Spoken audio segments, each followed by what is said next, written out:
If you ever wonder to yourself, how do I get a Bitcoin? Well, the main three ways to buy Bitcoin or to acquire Bitcoin is to 1.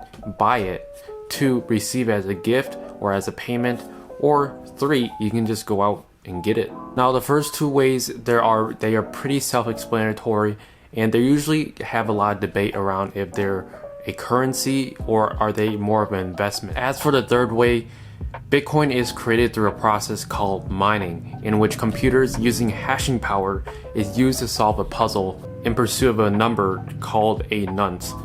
In theory, these puzzles could be done with a pen and paper, but they aren't mathematically challenging, but they just require a lot of numbers and a lot of crunching and guesswork. So why wouldn't you just buy Bitcoin for around $40,000 to $45,000 when we're recording this, instead of solving one of those complex puzzles?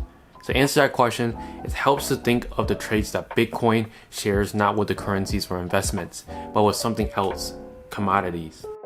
The U.S. Commodity Futures Trading Commission characterizes Bitcoin as a commodity, so that deteriorates contracts like futures and options can be traded based on its underlying value. This makes a certain amount of sense. What's considered commodity has changed over time from goats to gold. Commodities all have something in common. They're fungible, meaning interchangeable. There may be different types of tea and grades of motor oil, but a gallon of unleaded gasoline is more or less the same no matter where you get it. In most commodity-dependent industries, when the price of the underlying commodity goes up, supply starts to increase as well. When prices of gold or copper goes up, miners respond by ramping up production. It's the same with oil. Higher supply eventually causes price to go down, and the cycle repeats. But something strange is happening with Bitcoin. Its price is near its all-time high, but supply is increasing at its slowest pace ever. There are several reasons for this. This video is brought to you by Cointelli. If you still have not done your crypto taxes yet, which a lot of people have not, they wait till the last few days before crypto tax season to file their crypto taxes. Cointelli is a software designed to help everyday people at a flat rate of only $49 per tax season to file all your crypto taxes automatically. I have not found a cheaper plan than Cointelli and a more straightforward pricing plan than Cointelli. And this video is officially sponsored and brought to you by Cointelli. If you want to check out Cointelli, it'll be linked down in the description, and make sure you file crypto taxes before the IRS gets it. In the early days, the puzzles that Bitcoin miners had to solve were relatively easy and didn't require a lot of hashing power.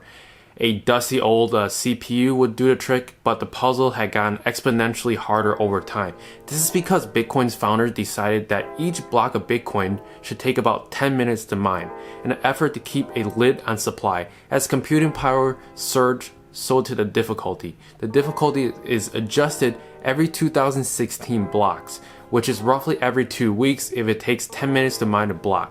In theory, you could take the average hash power and the time per block of the prior 2016 blocks to estimate what the next difficulty number will be. But it's not a perfect science. In January of 2009, the difficulty was 1.0. The network's hash rate was 4.21 million hashes per second.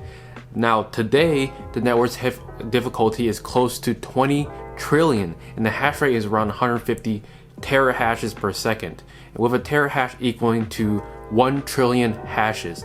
This is the one reason behind the surging demand for NVIDIA's GPUs. So there's one of your answers. The computing power required to mine one block of Bitcoin is exponentially higher now than it was 12 years ago, even if the time it takes to mine one block is still around 10 minutes. The effect of these halvings on supply may surprise. By 2024, 99.9% of all Bitcoin will be in circulation, leaving just 20,508 left to be mined. Just 40 will be mined in the last 4 years starting in 2080. And before the century ends, less than 1 Bitcoin will be mined per year. Eventually, the last Bitcoin will be mined in 2140. So, although Bitcoin is near a record high price and the computing power being used to mine Bitcoin is also at a record high, Bitcoin supply is increasing at its slowest rate in history for 2 reasons. The Bitcoin protocol has successfully adjusted the difficulty to mine a block of Bitcoin which has kept an average pace of 1 block mined for 10 minutes despite exponentially higher computing power. The Bitcoin reward per block is halved every 210,000 blocks, and now is really when we see commodity dynamics at work. So here begs the question, let's talk about profitability. To be more successful, miners join what are called pools, where they combine their computing power, and when they split the price from successfully mined blocks, the best Bitcoin mining rigs can cost upwards of $3,000, while older models can be purchased for a few $100s. The Woodsum miner M30S++ has a hash rate of 112 trillion per second, assuming a conservative electricity cost of 7 cents per kilowatt. It can break even at a Bitcoin price of 7,420.